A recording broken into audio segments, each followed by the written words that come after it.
and welcome back to Curb Stomp City and another episode of ECW Lives on TEW 2016, and today it's time for the ECW Barely Legal pay-per-view. And before we get into the show, I'm just going to run down the card. We've got a new match announced just before the pay-per-view where Heavy Metal is going to be taking on Dragon Kid in a singles match. And then we've got ECW World Junior Heavyweight Champion Prince Devitt defending against the Phoenix Hayabusa. Then we've got the blood feud between Vampiro and Abyss, former teammates and now bitter enemies, where they're going to battle in a first blood match.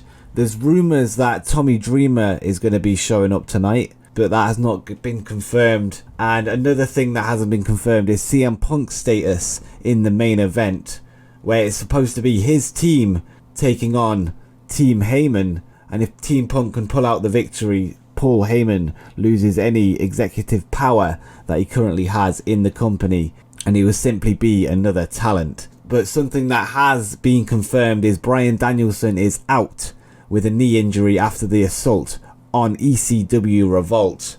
But will CM Punk make it, and who will he choose to replace Bryan? Without any further ado, let's find out. And we go into the show starting with that Heavy Metal Dragon Kid match, and they've got a 79B starting the show off with a bang. And Heavy Metal has won the match after a La Casita in 10 minutes 16. Apparently Heavy Metal was off his game somehow. He's still got a 79B, so there's no complaints from me. He's got a 73 overall for his in-ring performance, and Dragon Kid got a 65, so solid match to start off the show there. And two men with great chemistry put on a hell of a match. And yeah, 79B like I said. And let's get into the next one, where it's going to be the first blood match between Abyss and Vampiro. And Abyss wins this one, defeating Vampiro in 9 minutes 51 when Vampiro was busted open. And not so great result here with a 40D minus. I'm kind of starting to think that I might have called Abyss up too early. Father Bearer did some good work at ringside, but Abyss and Father Bearer are a very poor combination. They do not click at all. Oh, brilliant. After the big reveal, there's no chemistry. That's not good to see, really. Vampiro and Abyss don't click at all, and it showed in their performances. Just a bit of a shocker of a match, really. Vampiro had an in-ring performance of 51. Abyss had an in-ring performance of 30. And, yeah, not great at all. 40D minus. What I'm going to do about this, I'm not sure. Do I just scrap the Father Bearer storyline with Abyss? Surely not, it's only just started. I don't know. We might have to put it on ice for a bit, I'm not even sure. I don't know what we're going to do here. We've just had Abyss go over Vampiro. Vampiro wasn't happy about it in the first place. So yeah, not good at all. Let's hope this show can improve from here. And Vampiro said he doesn't like hardcore matches either. But a much better match here for the Junior Heavyweight Championship, where Hayabusa has defeated Prince Devitt in 19 minutes 32 by pinfall with a Phoenix Splash. And Hayabusa is the new ECW World Junior Heavyweight Champion. And yeah, so it just seems like a right fit for now. I really like him. He's got the hardcore style, he's got the flying style that we like. So yeah, good to see. And he's the new champion for now. And Prince Devitt got a 63 there, and Hayabusa outclassing him with a 69. So a good match overall, fairly even saying that. A 73B minus overall, and another solid match alongside the Heavy Metal and Dragon Kid match, which should hopefully give us a good rating for the show itself. And then Tommy Dreamer's music hits as he makes his way to the ring and grabs a microphone. And he says, it's only been a few weeks, but it feels like a lifetime since I was in the ring. And I keep being told that I'm not fit to wrestle, and that I'm a danger to myself, that my head just isn't in the right place. So yeah, there has been some personal issues that I've been dealing with, but I'm sick and tired of being told just to sit it out and just to stay at home. Hell, that's the last place I want to be right now. So here I am, as I stand here as ECW Television Champion, and with that comes a responsibility to defend it. And if anyone in the back wants a shot, come and get it. And then Brian Kendrick's music hits as he makes his way to the ring, and he snatches the microphone from Tommy Dreamer and says, I'm ready. And just ignore this bit. Bula wasn't supposed to be there. Didn't take her off as manager of Tommy yet. But yeah, he says that there's some issues at home. We don't really know what's going on just yet. I'm sure we'll find out. And this got a 58 C- overall. Decent. It'll do. I'll take it. And then another solid match here. Tommy Dreamer has defeated Brian Kendrick in 13 minutes 50 by pinfall with a pile driver.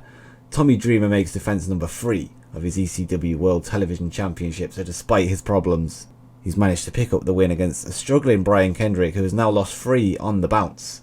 And Tommy Dreamer got a 67, Brian Kendrick had an in-ring performance of 75, and yeah, 82 B overall. And then Brian Kendrick is sat in the corner of the ring, leaning on the bottom rope, clearly upset with himself as he watches Dreamer celebrate his title defense. And then Kendrick continues to watch Dreamer as he celebrates with the front row, shaking hands and greeting fans.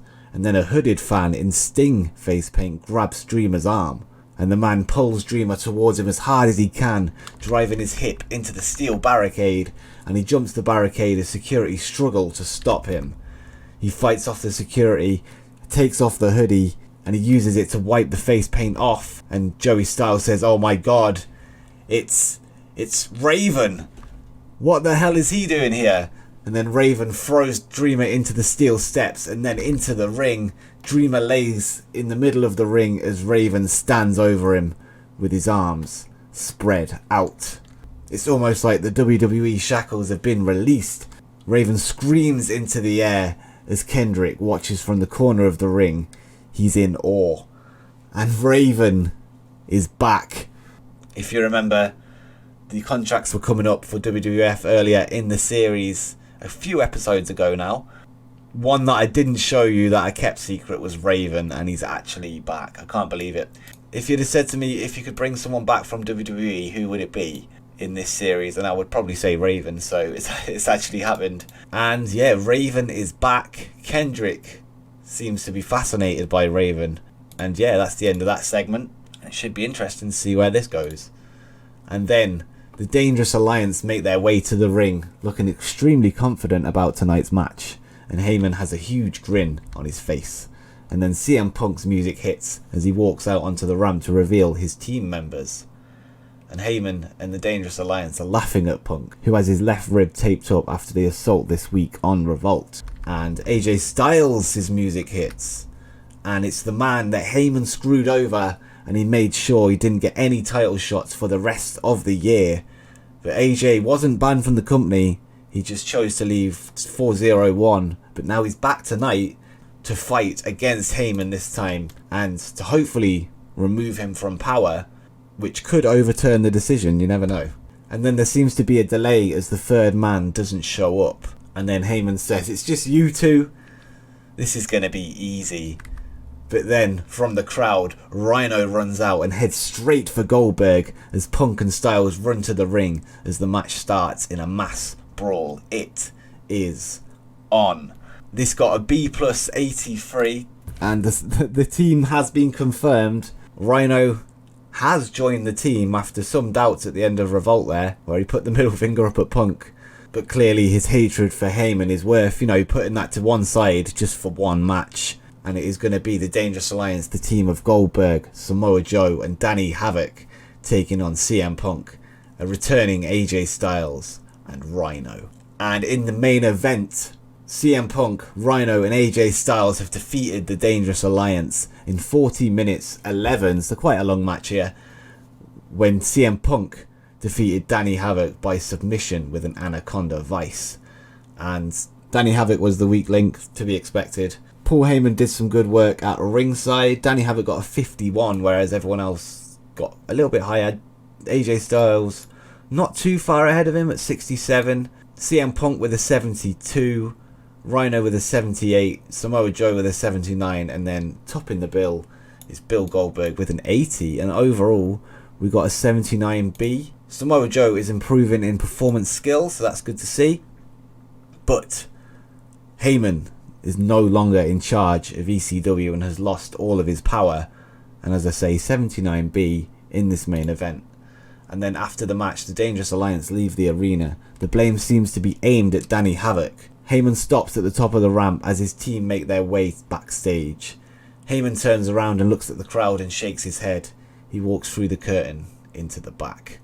So Heyman is not happy here. He's lost all power. Then after the match, CM Punk with his ECW Championship in his right hand and AJ Styles stand in the middle of the ring with their arms raised, celebrating. And then Rhino climbs into the ring as AJ looks at Punk and Rhino, and then Styles climbs out of the ring, leaving them to it. Then Rhino looks at Punk and smiles and raises Punk's right arm in the air. Rhino appears to hold onto the belt for a split second too long as Punk pulls his arm away. Then Punk gives Rhino a look, but he laughs it off. But Punk turns around to leave the ring and Rhino shouts, "Hey Punk!" And CM Punk turns his head as Rhino points to his own chest and says, "I want my shot." Punk appears to accept his challenge, nodding his head, then leaving the ring. So Rhino wants a title shot.